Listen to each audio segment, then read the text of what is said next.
Welcome to Mentoring Moments. Mentoring Moments is a sub-series of the E-commerce Edge podcast. It is composed of clips taken from Jason's one-to-one and group mentorship sessions. Hello, everybody, and welcome to another episode of the E-commerce Edge podcast. I have an incredible guest to introduce you today. In fact, I would be surprised if there was anybody in my audience who had not heard of my next guest. But if not, then you're in for an absolute treat. Mr. Kurt ELSTER, welcome to the pod. Thanks for having me. I love that. I love the sound effects. You are a podcasting guru in your own right. Thank you. You have the unofficial Shopify podcast. You are also a Shopify Plus expert over at EtherCycle. You've been doing this agency thing in Shopify land for almost 16 years now. Been a podcast host for over 10 years. What don't you do? That's the question. I don't go to the gym. That's where I found the time savings. I absolutely love it. I've just started going back to the gym. I just had my 50th birthday, and I thought, man, I have got to make a concerted effort to get my ass back into the gym. Otherwise, I'm going to turn into a fat bastard. So I'm like, no, I'm not going to do that. I'm going to stay fit. I'm going to stay as young looking as I possibly can for as long as I can. Hey, this is your encouragement to get back in the gym. Look, I ride my bike. I do a few push-ups every morning and then call it a day. Maybe I take the stairs. I love it. Fair enough. Well, listen, I've got a terrier, and so he forces me to get out of the house and walk at least 3 times a day. Otherwise, he's climbing the walls. So having a dog is a great encouragement to get out of your office chair and go for a wander outside in the sunshine, which I just got back from a walk with him, actually. But listen, I am super, super pumped to have you on my show. You've been doing this for a really long time. Because you don't number your podcast episodes, I don't actually know how many podcast episodes you've done. I'm assuming it's in the thousands by now because you've been doing this 4 or 5 years longer than I have. How did you get into this e-commerce thing? How did you get so enamored with and embedded with Shopify? And how and when did you decide to do a podcast around all things Shopify and e-com? Okay. I loved entrepreneurship. That's the thing that I was into, was entrepreneurship. And I had a college professor who taught entrepreneurship as like a minor you could do as part of the business school. That introduced me to case studies and interviews with entrepreneurs. And that kind of became, unknowingly, that set the groundwork for doing the podcast. I had been exposed to so much of that material as a young man, like 19, 20. And so I was really just doing an impression of that. But no, my whole life I've really dealt with and worked in e-commerce. Starting in high school, I did retail arbitrage. I was selling Furbies on eBay, just flipping them. I missed out on the Beanie Baby craze. Next best thing was Furbies. And then by 2009, I said, I'm going to start my own business. I'm going to build an e-commerce platform. Guess what? That's really hard, right? But I knew I should niche down. And so it was like specific to bike shops. And it didn't really work out. But we had the skill, the experience. We started designing and selling brochure sites to local small businesses and moving up the chain. And along the way, we discovered Shopify. And we built, not knowing what we don't know, just diving in head first. We built a custom theme. I designed it myself, and my partner developed it. And we put that out into the universe in probably 2011. And just doing that, a man at Shopify, Dan Evelet, who was leading up what was then the Shopify Experts program, said, hey, you built a custom theme, you should join. Okay. Join. Why? What could it hurt? I was proud. Someone had noticed. And right away, we got a lead through that program for Bandon Dunes Golf Course. If you're into golf, that's a big one. And they said, help us build our gift shop. That's on Shopify. And so once I did that, I'm like, this is pretty good. And these Shopify projects were smooth. They were easy. And it was because Shopify is so well documented and it was easy to use compared to what we were used to. And so I don't know how long it took, but eventually I said, hey, let's just go all in. Let's only do Shopify. And at the same time, I said, we got to generate leads. And I had been guesting on podcasts, and those folks would say, you're a natural at this. I don't know, maybe they just meant I was loud, had big personality, had tall hair, who knows? But I took it to heart and really have a lot of social anxiety, right? I don't want to be doing cold outreach. I don't want to be networking necessarily. But podcasting is like a safe way to do those things, to explore those things, to meet people, to reach out to people. And so it was a good fit. And we started it. And the unofficial Shopify podcast, that was a working title. My intent was, we'll figure out the title and we'll change it. And we never did it. Fortunately, they let us get away with it, right? And I was respectful enough. I tried to do a good job. I was always trying to improve. And so I would like to think that because I was careful with it, because we were tried to be smart about it, that they let us they said, let's see where this goes and let me get away with it. And to this day, I realize that's quite the gift. It's certainly a massive beneficial halo effect, if nothing else. Like being able to hitch your wagon to the Shopify horse is an awesome opportunity when they've continued to really build out what is probably the broadest, deepest, and most powerful commerce ecosystem on the planet. Now they've got over 12,000 apps in the App Store alone. When you think of the hundreds, potentially thousands of e-commerce agencies that specialize in Shopify now, when you think of over 2 million merchants on Shopify, it's an impressive ecosystem. And what's interesting, you pointed out, you said, look, this was easy. And when we first did this theme and we did the build out and we started deploying sites on Shopify, this was like way easier than before Shopify. Like I think of the commerce world as pre-Shopify, post-Shopify. That's maybe a decade ago, I would have thought of the world pre-Magento, post-Magento, right? Because that was the first major mainstream platform that I was associated with, working inside of agencies and building very complex enterprise Magento sites and architecting them. But then I remember, so you had your Shopify moment. I had my big commerce moment. So my first exposure to a true sort of not necessarily enterprise grade, but a very good, very feature-rich SaaS platform was BigCom. And our agency, which had historically been only a Magento agency, decided to take on BigCommerce for smaller, lower-end, lower-budget projects that we felt we could develop on a tighter budget, and we didn't have to worry about the infrastructure. We didn't have to worry about servers. We didn't have to worry about configuration. We didn't have to worry about scaling. We didn't have to worry about server testing. We didn't have to worry about server monitoring. We didn't have to worry about PCI compliance. We didn't have to worry about any of that crap. Whereas on all of our Magento, came from WordPress. We were just happy if we didn't get hacked that week. And it was the same on Magento, actually, to be honest, and all the patching we had to do and downtime. And I remember as part of the design process, we had to design a maintenance page. You don't really do that oftentimes in the Shopify world anymore, unless you're going to do a major theme update or something like that. So I remember I was tasked for our first big commerce project. I was tasked. So we had, of course, a team of developers and everything that normally worked on Magento, and I'm not a developer. I'm a very technical non-developer. But as a solution architect, it was like, you try to set up this new site for our customer X on BigCommerce. You do the configuration and admin. This can be part of your training process to learn the platform, is to try to do as much as you possibly can in terms of at least configuring the platform for this merchant. And then we developers will come in and we'll do the rest. We'll do the theme integration and everything else. And over a period of about 4 hours, I got the entire site configured, set up, CSV uploaded products, categories configured, brands configured, shipping rules configured, payment methods configured and tested. And I was like, I'm a non-developer. And I did this in 4 hours. Unbelievable. That was when, and whether it's Shopify or Big or any other SaaS platform, the reality is it dawns on you eventually, okay, completely bespoke platforms, non-bespoke but self-hosted platforms that you need to worry about infrastructure and the development and the maintenance and the extension and the patching and everything else. Then you move to the SaaS world, and it is like a freaking epiphany. Like, I had already been in e-commerce for years. And was it as much of an epiphany for you as it was for me? Because, man, it opened my eyes to what commerce could be. Yeah, we had been fighting with some other delightful platforms. Like at that time, our biggest retainer client was on PrestaShop, right? Wow. A French Our open biggest was source. on OS Commerce. Okay, So similar OS experience. Commerce was the original days. Yeah, and like with PrestaShop, man, they give you enough rope to hang yourself with because you have access to the PHP templates. And so it's, you want to customize this? Feel free, have fun, right? That could be very dangerous, especially when it comes time to update. And so moving to something like Shopify where all of the nitty gritty is handled for you. And yeah, there's some limitations in that, but I viewed those as golden handcuffs. Like they're saving me from myself.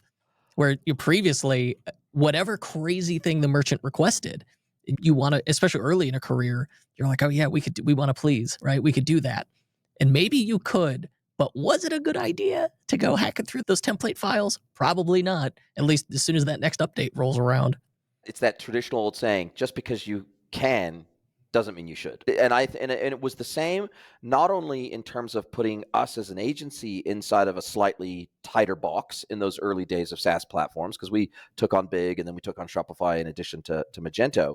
And what we discovered was it actually forces the merchant into a bit of a box, which sometimes is also a very good thing, because when you can customize the bejesus out of a platform, the customer expects that you will, and they expect you to adapt the platform to exactly what they want. And especially in the D2C and B2C world, where most of those projects are led by marketers, not by technicians, they go, this is how we want it to work. Just go and make it do that. And it's okay, well, why? Do we really need to re-architect the entire front end to make it do this one thing that you want it to do? How about we just do it slightly differently and it'll require a quarter of the dev time? No, we want it really, this is part of our brand. We really want it to work exactly this way. Whereas if you can fall back to the platform doesn't support that. Sorry. If you want the benefits of the SaaS platform, there's certain little things that we will not be able to do short of maybe creating a private app or a microservice or something like that that integrates with the platform via API, or using an off-the-shelf app or something like that.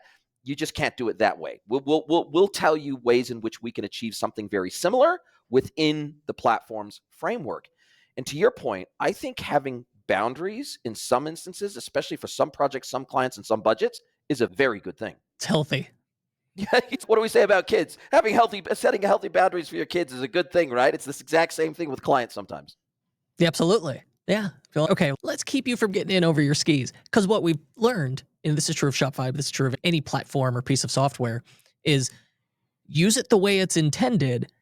Because when you do it, come up with clever workarounds that are unexpected use cases, the people developing that platform are unaware of the goofy thing you did. And so later, when they change a feature, issue a new feature, have some update that breaks your goofy workaround, guess whose fault that is? Not theirs, right? It's yours. You get to own it. You get to be responsible for it. And so I've learned the hard way, like you rarely, with any piece of software, you rarely want to have the special workarounds. You want to avoid all that goofiness and use it as it's intended. Make your life easier later.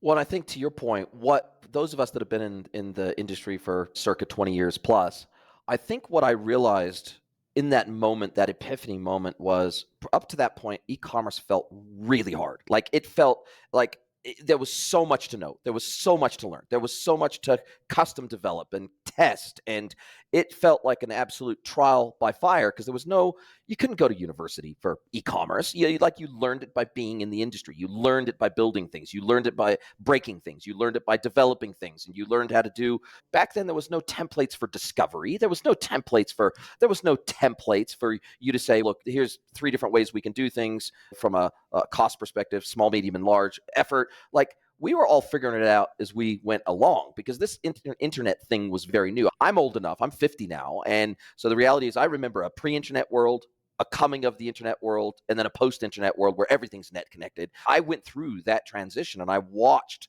the writing on the wall come to the commerce industry. But man, those first few years in the industry, everything felt tough. We had some websites, and it's embarrassing to even admit today, that were 100% built in Flash, custom built Flash websites. We had sites originally that were built in frames. What were we thinking? Well, to break the whole URL structure of the entire internet by building a site in frames, but it was easier and faster to develop a site when you built it in frames, because you had your navigation, everything was basically a completely separate pane to the content pane. And there was some crazy learnings we had to go through, very painful learnings. Oh, hey, if you build your entire site in Flash, Google can't index it. Bad move, right? Build a site in frames, you can't email a link to a friend. Bad move. Like, all these bad moves you had to learn by trial and error in those early days, didn't you? And there wasn't really, you didn't have, for resources, you really had forums, Yes. like goofy internet forums that were loaded with misinformation. And that was where you had to go to try and figure things out. Oftentimes, if you got stuck with a problem, you were stuck with that problem. You couldn't find the solution. Whereas today, like, in addition to all the technology working better in general, the documentation being significantly better, but then also just the sheer amount of community resource that's out there. Like, forums are still there, but now in addition to it, I've got underground stuff like Reddit and Facebook groups, and then I've got communities out there that are on Slack and Discord, and all these official mastermind programs you could join. Just really incredible stuff. So any number of ways to find answers to your questions, whether it's a definitive no or not, or hey, here's how you fix it. You can find other people that are suffering the same way as you or know what to do when encountering whatever pain you're currently experiencing in your business.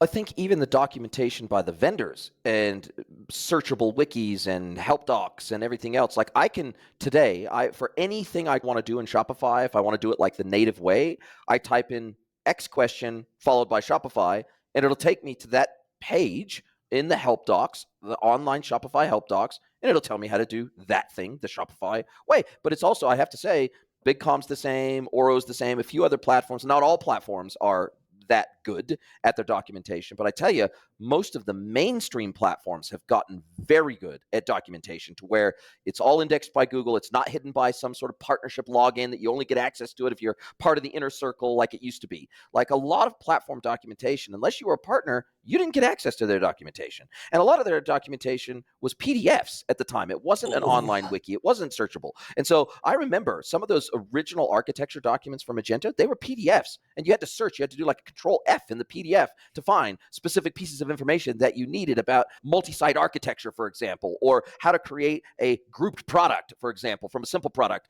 And all that stuff, like you had to search PDFs at the time for a lot of this help documentation. So I think these kids out there today, they don't know how good they have it. Yeah, today we're building custom GPTs with all our documentation. Just go ask it. Hey, just tell me what the answer is. Just go ahead and figure it out for me. Now, whether or not it's hallucinated the right answer, that you're about to find out when you go to implement it. But no, it is easier than ever to surface what you're looking for if that information is out there, especially with these AI tools like custom GPT. Heck, just in regular chat GPT, I'll just tell it, your role is Shopify expert. Your task is to help me. This is my issue. And often it'll have the right answer, or at least enough to get me unstuck. And I love it for writing liquid. Like you can straight up give that thing email templates. And we're like, yeah, you're a Shopify expert. Here's an email template. Here's what we want to change about it. It just rewrites it. And it probably works. If it doesn't, you just go give it like, hey, here's the error. And then it'll fix it. That's my favorite part. And you're like, here's where you messed this up. And oh, so sorry. Yeah, sorry, I apologize. Let me rewrite that for you. It's always very helpful. And then if it doesn't want to be helpful, I'll tell it, you're so helpful. And then it's, oh, you're right. Yeah, amazing. Now, listen, what's interesting, and I've seen this evolution in the industry, and I'd love to get your take on it. Even Shopify's got religion around this area. B2B. B2B e-commerce. For the first 3 quarters of my career, I was heavily B2C and D2C focused. Solution architecture and full stack solution architecture, even outside of the commerce platform. But I really started to get religion around B2B when I look back across my career.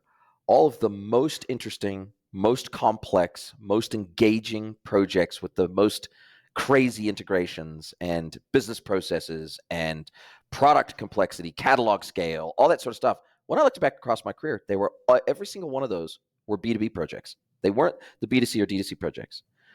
What I started to find latterly, say over the last decade, say, is that first of all, there weren't a lot of experts in the B2B commerce world. There just weren't, like there were tons of B2C and D2C experts. There were tons of Shopify experts, but there weren't that many B2B experts, and certainly not B2B e-commerce experts out there. So it was a very blue ocean environment. Combined with the fact that, especially at the beginning of COVID, a lot of B2B sellers were going through their own crucible moment. They realized, holy shit, we have no digital routes to market. This is bad. This is really bad. Our sales reps can't go and meet people on site. They can't go knock on doors. They can't go anywhere. They can't do anything. They can't do their call cycles. We better start having some digital routes to market. Otherwise, we're going to be in deep trouble, right? Then you combine that with the evolving buyer demographic, which is skewing younger and younger. Forrester says now, just a recent piece of research, that over 71% of B2B buyers in the US are now millennials or Gen Z. Those buyers, they're not your traditional old boys club buyers, right? And they don't want to go to a trade show. They don't want to necessarily have to talk to Bob or Jane, their sales reps, to place an order. They want to be able to self-serve that stuff. And so I've just seen this incredible evolution in the market. And what I also discovered is that the D2C and B2C world was becoming a little bit Me Too. So there was these design patterns that had really entrenched themselves in the B2C and D2C world. When you're at this first stage of growth, you use Shopify, you use Klaviyo, you use Gorgeous. Then when you, maybe in the back end, you use QuickBooks or use Xero. Then when you go to your next stage of growth, maybe you swap out QuickBooks or Xero and you swap to NetSuite. Then when you go to your next stage of growth, maybe you swap out from a marketing automation platform to a full-blown CDP. Then when you go to your next stage of growth, maybe you need a search merchant personalization platform to plug into your Shopify store. So I just felt that there was less room for technical creativity, at least in the stack, in the B2C and D2C world, because it was so focused on just the user experience, the front-end user experience, and what that looked like and what that felt like. Whereas I felt like in the B2B world, because it was more technically and operationally focused instead of UI UX focused, there was a lot more room for somebody like me who skews towards the technical and operational as opposed to the marketing. It felt like this was a great world for me. But I've seen over the last couple of years, and anecdotally, I don't know if this is true, anecdotally, Shopify spent over $500 million on B2B on Shopify over the last 18 months alone, anecdotally. So clearly, even the Shopifys of the world are getting religion around the opportunity in B2B. Are you seeing an evolving mindset and approach to B2B commerce in line with all those evolutions culturally that are happening? For sure. Part of it is you have to wonder, what is the right way to do it? On Shopify, how many paths to B2B and wholesale do we have? And I think, to your point, you have multiple because it can grow with you. The simplest B2B program is I gave a discount code to someone so that they could buy at their special cost. That's still B2B, even that's a handshake agreement between two people. And then from there, like, all right, there were always apps on Shopify that would do it for you. But then there's trade-offs with that, and then reporting issues because we have one store that's trying to process everything. And then, okay, from there, Shopify, if you were on Shopify Plus, they added a wholesale channel. And the wholesale channel is like very purchase order focused. It was a fairly unbranded experience. It was quite strict in its approach, but it was like, you're an institutional buyer. You know what you're looking for, and you're just ready to order it. And so with B2B, it's less branded, it's less marketing focused generally, and it's very much about a job to be done, and that's re-up the inventory. But depending on what you're selling and who you're selling to, you need these different experiences. If I'm selling to 100 gas station franchises around the country, they are going to want something very different than if I'm selling to a series of small boutiques around the country, right? And so what's the right answer? The right answer is I need flexibility. And so within Shopify, they moved most recently to B2B context. And so essentially, a customer's account is marked as B2B and attached to a company. And then I have within my existing Shopify online store, and I think this is the coolest part, just as I would be able to make versions for different countries and languages, I can now make a version of that store for those B2B customers.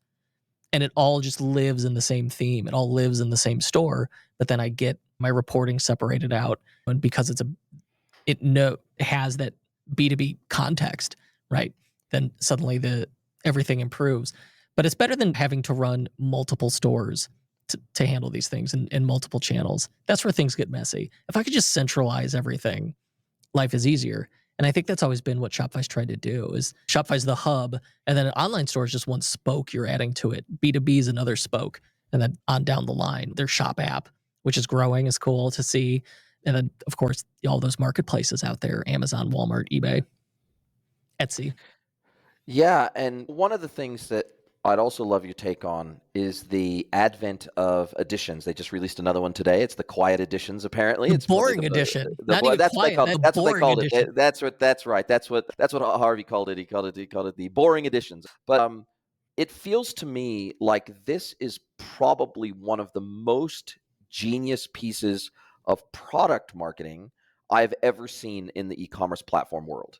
I have never seen someone do what they have done with editions and make it into, it's got its own cult following where people are scrambling to consume editions as the moment that they're released so that they can integrate all of the announcements into their own content, their own podcasts, their own videos, their own reviews of the platform. Like I think this has grown into a beast that perhaps even Shopify couldn't have anticipated.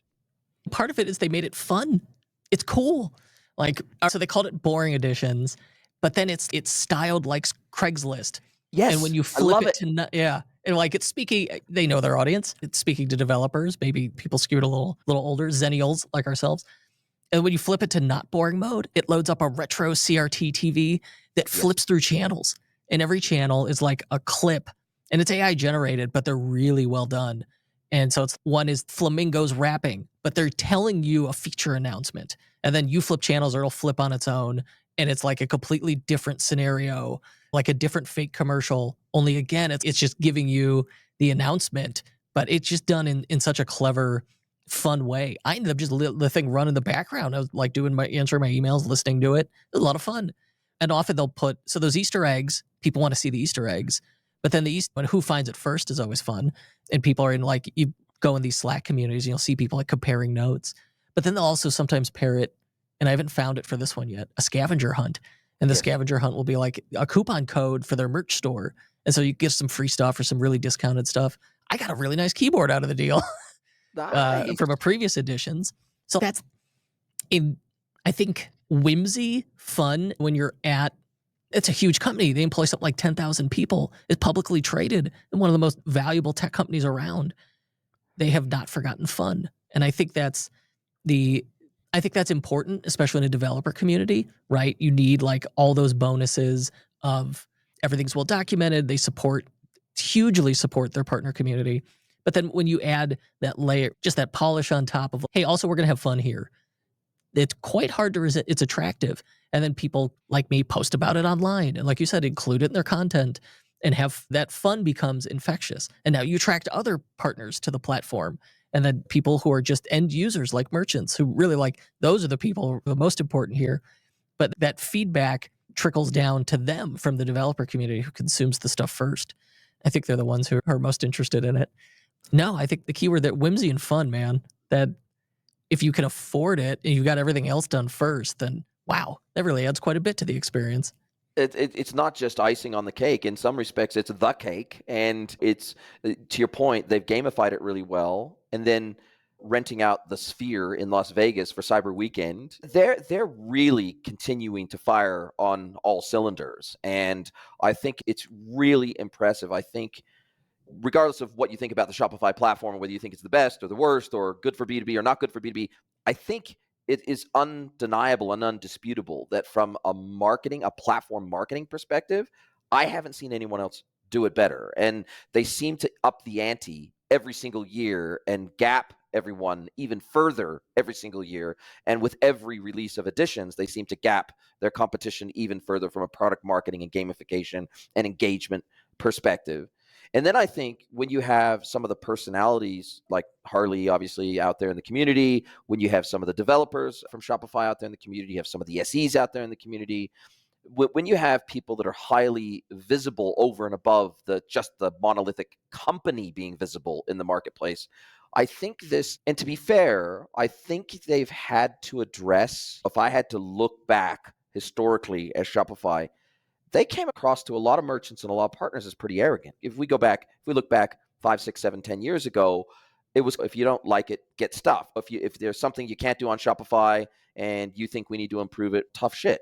Piss off. Don't use Shopify then. I don't know that they necessarily used exactly that language. No, they didn't use those exact words, but there was definitely for example, if you complained about the surcharge for the payment gateways and all these different things that partners and maybe some merchants were raising, their attitude was very much, hey, we're going to blaze our own path. And hey, we're okay. If you don't like, that's cool. We're not for everybody. We're not trying to be for everybody, and kind of get on board the Shopify train or bugger off and find a different platform. That was the attitude. I feel like, and maybe it's just my sense, and maybe it's because I've become closer to the Shopify team over the years, but they definitely have become more conciliatory. They definitely have become, with that, when they released that whole $1 million threshold before app developers had to do rev share with Shopify, it just feels like they have done more and more things over the last, say, 5+ years to engender community around their platform. And they've shown a pretty high level of humility, for example, around B2B functionality and saying, hey, we realize we're not there yet. We realize this is a journey. We're at the very start of our journey. We realize we're great for D2C, B2C, but we ain't great for B2B yet, especially for those highly complex enterprise use cases. We're not there yet. We realize that. We're working on it. We're releasing new things. It just feels, I don't know, it just feels like Shopify has become more humble. I don't know if a company can become more humble, but it feels as though they've become more empathetic with the market that they serve. For sure, in the last 2 years, I have noticed a clear interest and willingness on their case to hug their haters, right? When someone is critical of them online in social media in a public space, they are very quick to not just, you would expect a company with good customer service, some brand account pops in and is like, hey, DM me, we'll help. And then they just ignore you anyway, right? In Shopify's case, it's like you complain about something on Twitter, you won't get the response from Shopify. It will be like the product lead at Shopify for that feature asking you if they can get more information about how to fix it. Right? That is how in tuned to the feedback they have become. And it's clear, I think that's something that happens top down, and that's where you see Harley Finkelstein, Shopify president, out there engaging with the community on Twitter in that direct way and getting people at Shopify in touch with the right people on social media to advance the platform in a more impactful way, right? But no, I think you're right in that they are very definitely moving toward engaging with people on how to improve the platform by actively seeking out complaints and addressing them directly. And I've benefited from it, but whenever I say that, people are like, well, you have an audience and they know you. Okay, that's true, but it wasn't always the case, right? And yet they always took me seriously. They always paid attention, even if they weren't necessarily going to fix my complaint at that time. They acknowledged it. And so I've always been appreciative of that feedback cycle. But you're right, they're like really doubling down on it.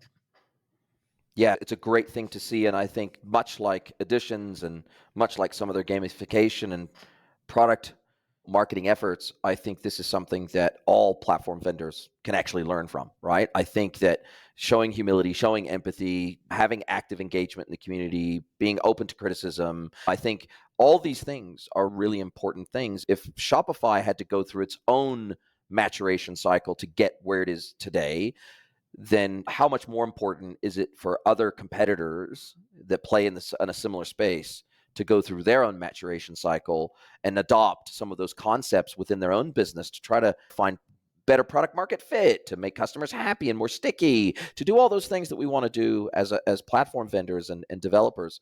I think we can take a lot of those sheets out of Shopify's playbook. What do you think the future looks like? They've made no bones about the fact that they want to become an AI-first platform, whatever that means. I don't know exactly what that means in the context of Shopify, whether it's just a co-pilot or whether it's going to be more, and whether basically you'll be able to just speak a store into existence. I'm not sure. For you, what do you think Shopify looks like in 1 to 3 years as a platform, not just as it relates to AI, but as it relates to its developer community, as it relates to native functionality versus app delivered functionality, in terms of market share? I realize this is very crystal ball gazing and none of us really know, and neither of us work directly inside Shopify, but based on many years of following Shopify and watching how they've evolved, what do you think Shopify looks like in 1 to 3 years? Okay. All right. So this is purely speculative, but I'll give you my reasoning. It appears to me that they have an interest in creating value for everyone, whether merchants, partners, and of course themselves, which in turn is shareholders. It is a publicly traded company, right? And I think as they evolve the platform and they add features and they also change features, in doing so, they create tons of new opportunity, new surfaces, new things. Like 2 years ago, I didn't have checkout functions. That's now a thing I could develop for. Today, they announced even new features, and that has been expanded onto other platforms, something like checkout blocks. And those things create opportunities for technical partners, for app developers to be able to set those things up for merchants or sell apps on the platform. And then in doing that, you're creating more value for the merchant who's trying to sell more, right? Or reduce support requests, increase profitability, whatever it is. And then Shopify sitting in the middle at some point captures more value as a result. And I think one of the things I used to say a lot early in my career was a rising tide lifts all boats. When things were smaller and it was a much smaller playground, much smaller sandbox, and I would just freely share, oh, this is my advice. And people would say, why are you Aren't you worried about competitors? No, rising tide lifts all boats. And that's been Shopify's approach within their own Shopify partner ecosystem. It's like, how are they going to add value to everybody? And so I think that's one of the things we're going to see is more API access, more things like extensions, app embeds, integrations, just areas within the Shopify platform, the API, the ecosystem, whatever it is, for people to plug in and do the work, to do the jobs that need to be done. For sure, that theme editor, the Shopify themes are going to have to evolve their syntax, how they're set up a little bit. When that happens, that creates a lot of opportunity for agencies and theme developers and partners. That's where I sit. That's where we do a lot of our work, are delivering customized themes. And so when themes get upgraded and evolved and breaking changes happen, I'm not mad about it, right? I'm like, oh, good. I've got new toys to play with. I can make even better themes. But in doing that, that creates work. So I can keep doing this work. And we're going to see more of that. Years ago, the fear was Shopify, anytime you're successful on Shopify, they'll buy that app or they'll just make that feature. It has not, sometimes they do that, but it is in no way a guarantee if that's like a successful path forward for people. So I think that's investing in that ecosystem by creating those opportunities that benefit everybody. That's my short-term prediction. And yeah, AI is going to be there. I would view it as a means to an end, and it will just make those jobs to be done easier. Like, instead of me having to create a discount, I can ask the AI to help me with it. And similar to the discussion started with a lot of info about how painful documentation was. I think that's where the AI helps, is like, just give me the answer. Just get me unstuck. Tell me, like, this is what I'm trying to do. Just point me in the right direction. And if it could do just, that's great. I really don't expect anything more from my AI other than a helpful assistant. And then, of course, like, when we talk about Shopify, it's always about the online store. But the platform's so much more than that. They've got this point of sale system that started simple and has evolved dramatically to the point where, like, you could really deploy this thing in very large retail environments without issue in the current version of point of sale. And so as that develops momentum, I think we'll see more with point of sale.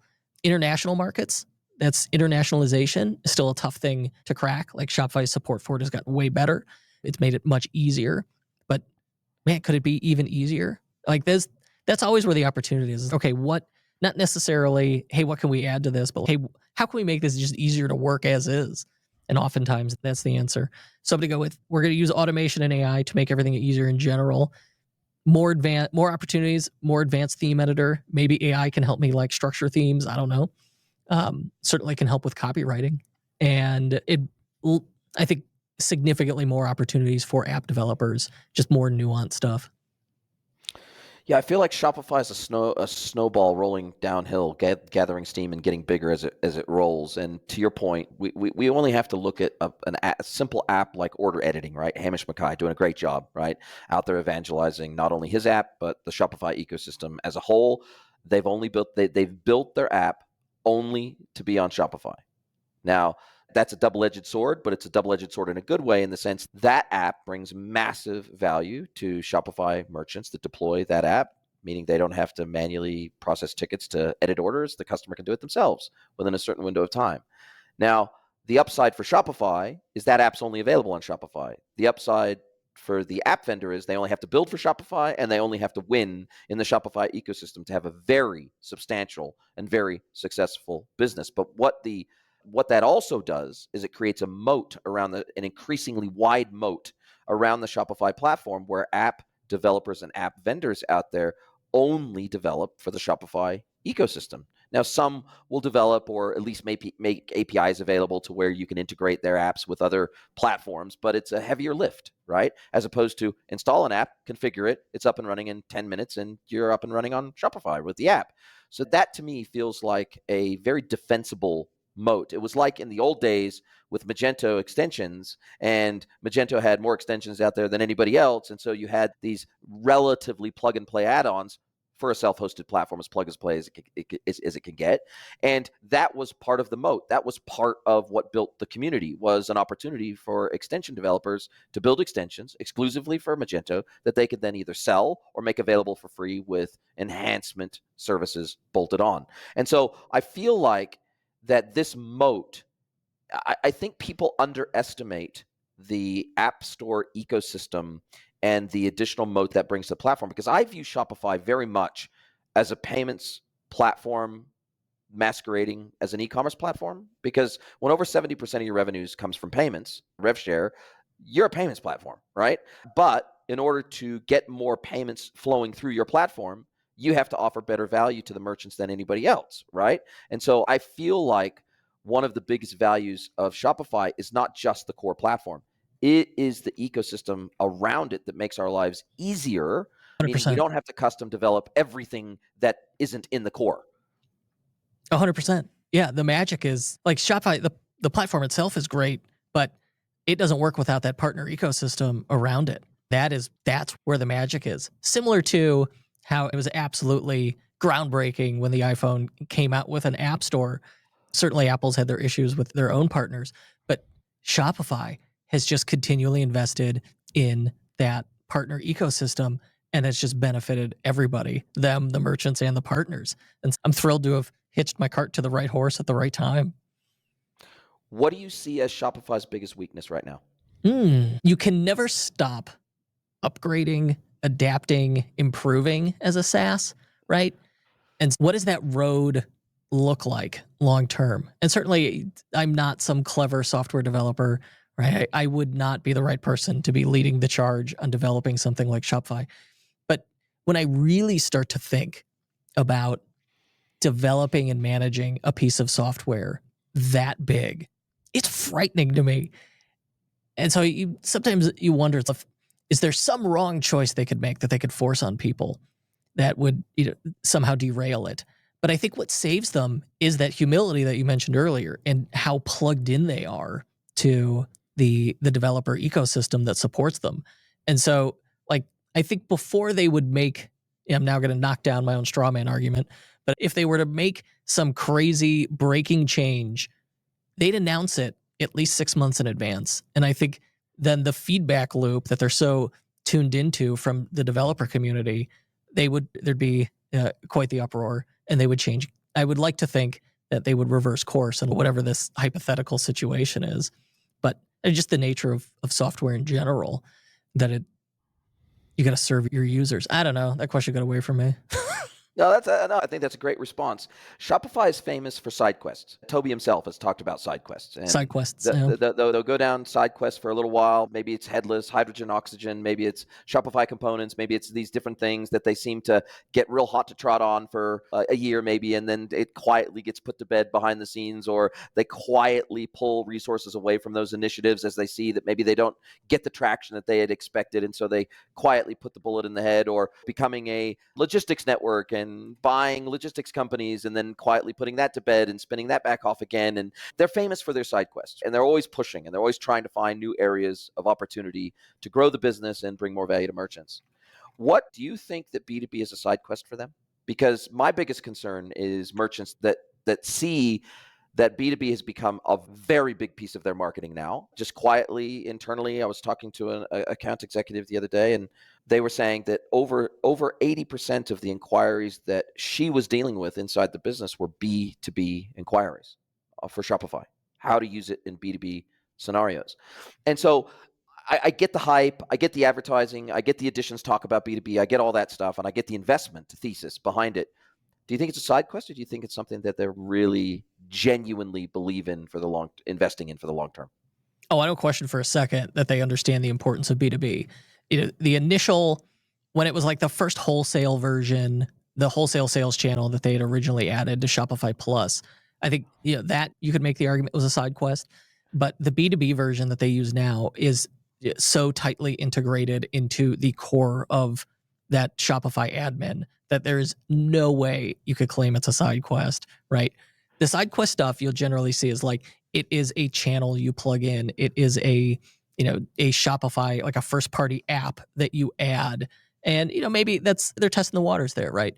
But something like B2B, where it is now integral to the theme editor and the customer portal itself, or the CRM, customer records, there's no way at that point that you could consider it a side quest, just when it is so centrally integrated into the platform itself. But at the same time, as they expand their offerings in enterprise, B2B is just a requirement for those larger businesses. I think what would be interesting is, does that B2B feature get expanded outside of Shopify Plus? If I'm on the lower tier plans, can I get access to it? And then like when you see that, then absolutely B2B is 100% a core part of that platform.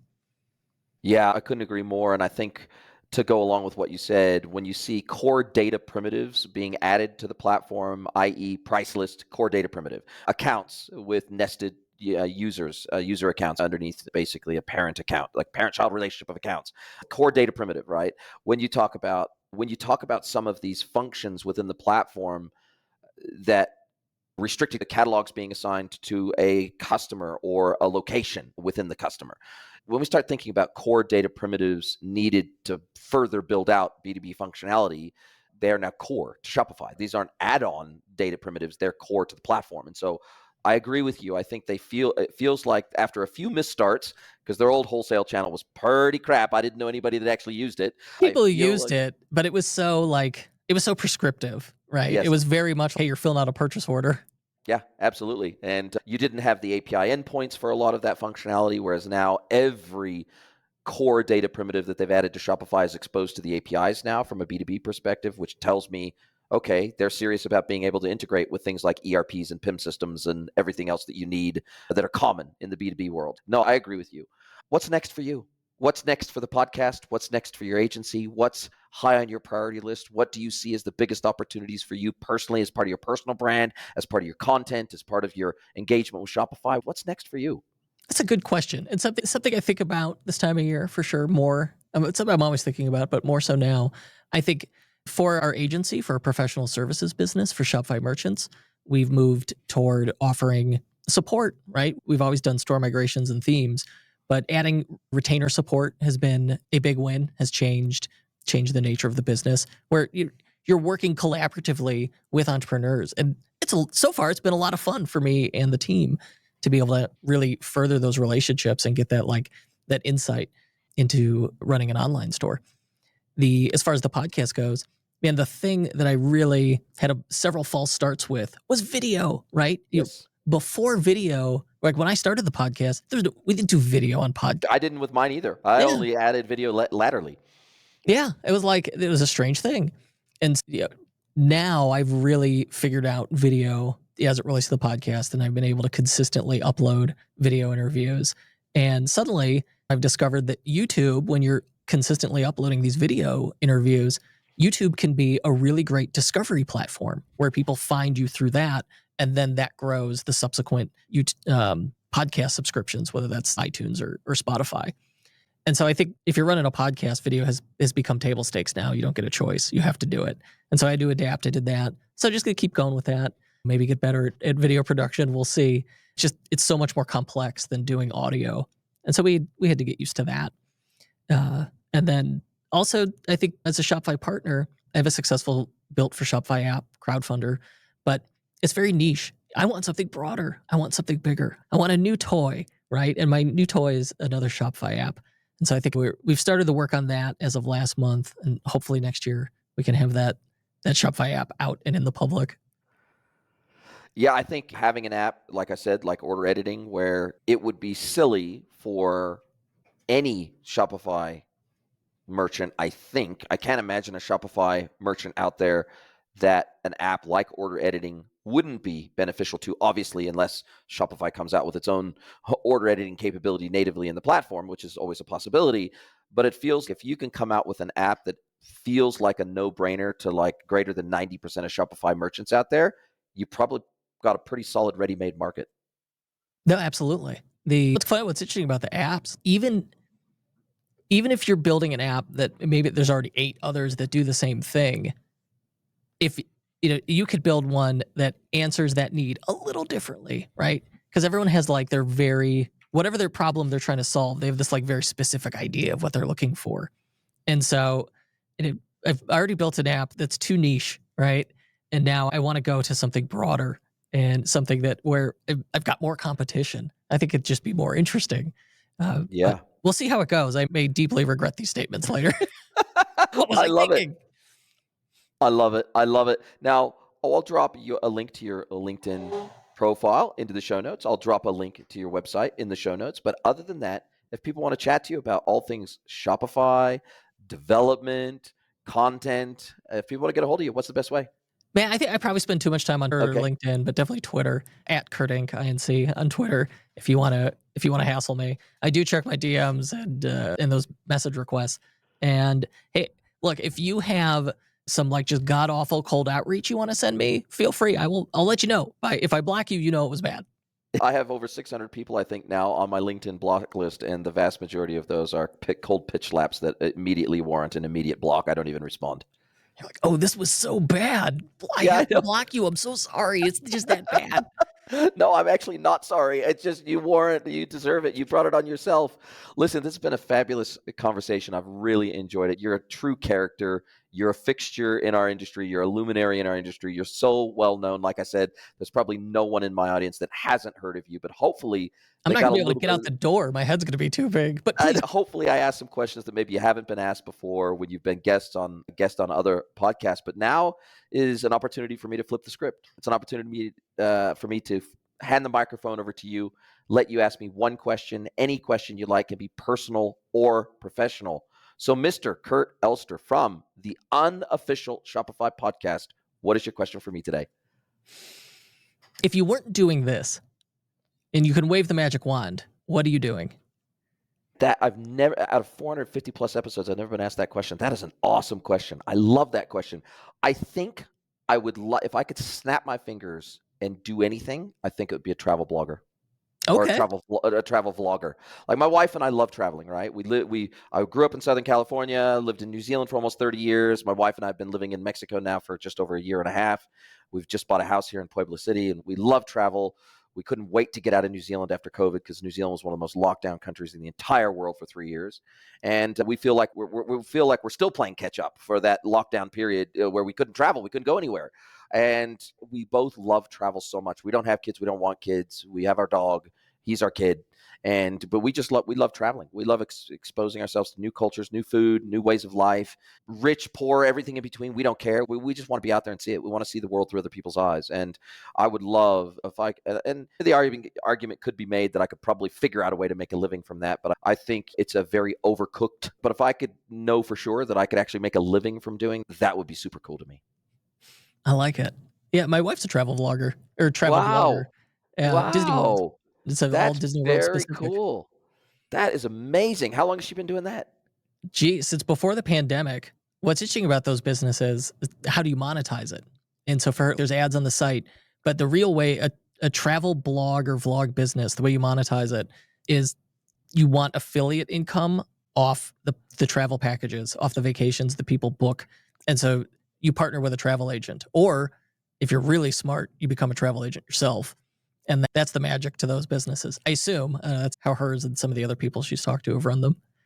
Wow. Okay. Look, I might have to tee up a conversation with her if I seriously think about dumping my whole e-com business and getting into travel vlogging. That's amazing. Are you approved for video on Spotify? Yes.